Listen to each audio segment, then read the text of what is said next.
What's up everybody, welcome to another episode of Homemade Muscles, and in today's episode I'm going to share with you my latest approach on nutrition in order to burn fat while building muscle.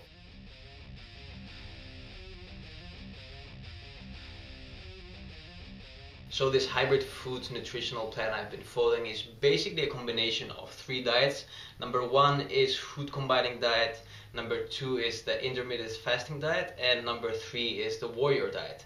Now, according to my everyday, according to what fits better on my daily schedule, I use the analogous diet. So for example, on days that I train, the most convenient diet to follow is intermittent fasting diet.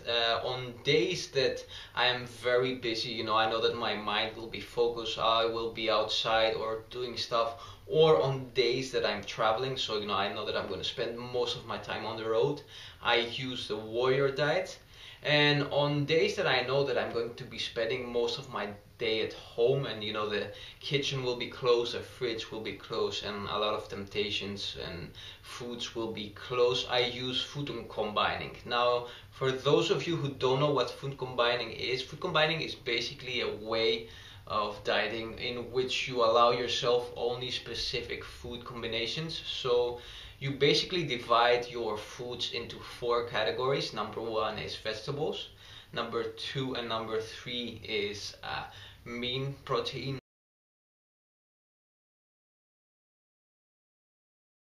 or dairy protein, and number three is carbs, and mostly starchy carbs.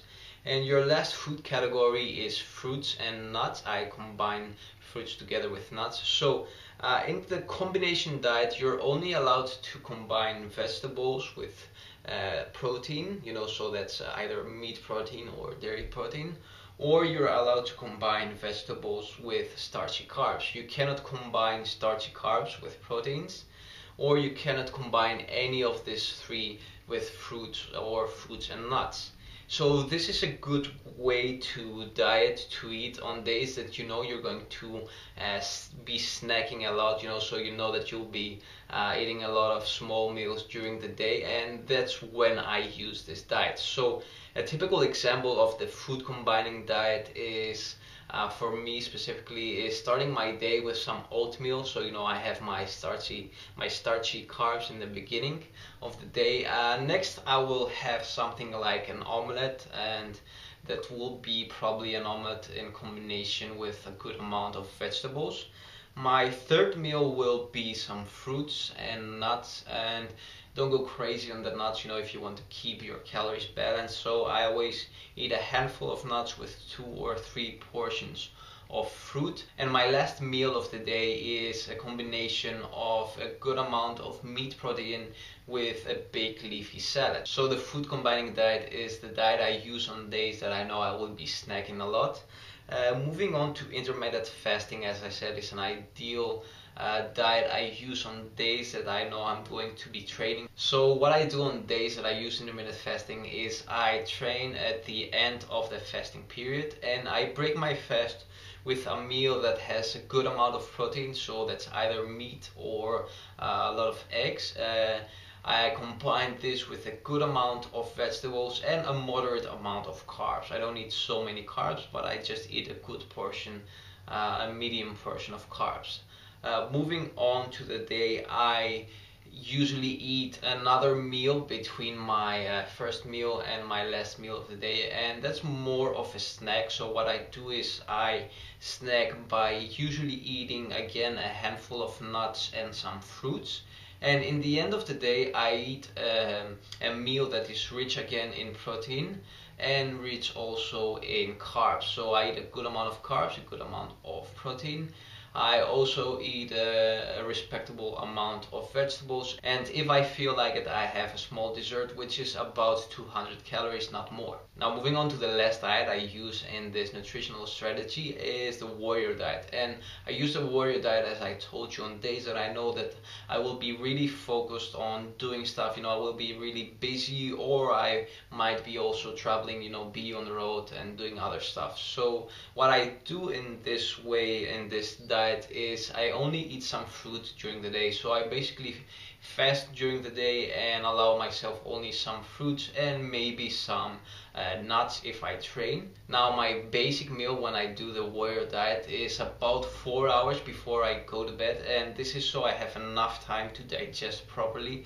And I basically eat whatever I want. So I eat a big meal. I try to have enough protein, I try to have a portion of vegetables, and I try to have some carbs. Now a good way if you want to avoid overeating, or eating until you feel very nauseated and sick while doing the warrior diet, which can happen, because you haven't eaten basically anything during the whole day, and you tend to go and eat like a crazy guy. So a good trick, something I've learned from Ori Hofmekler's book The Warrior Diet, is to eat in a sequential order. And what he recommends is that you start first of all with your vegetables.